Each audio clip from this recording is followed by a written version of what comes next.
In today's video, I am going to teach you how to fix. The ribbon does not have any tabs or panels loaded in AutoCAD. If your ribbon area is blank or missing, don't worry. We'll move from the quickest checks to a full reset, and you can stop as soon as the ribbon returns. Begin by calling the ribbon back into view. Click the command line, type ribbon, and press enter. This rebuilds the ribbon interface and often restores it instantly. Sometimes the ribbon is simply hidden or closed.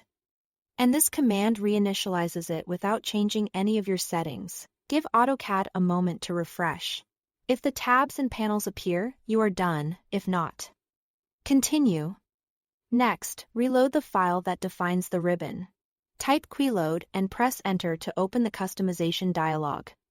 In the list, find AutoCAD.q.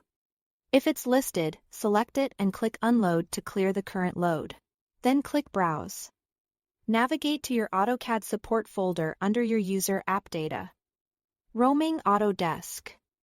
AutoCAD for your specific version. And then the support folder. Choose AutoCAD.q, click Open, and then Load.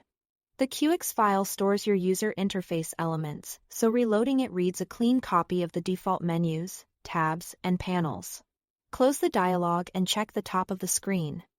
In many cases, the ribbon now repopulates correctly, and the interface looks normal again. If it's still not right, refresh the interface by switching workspaces. On the bottom status bar, click the gear icon for workspace switching. Change to a different workspace like drafting and annotation or 3D modeling. Let it update. Then switch back.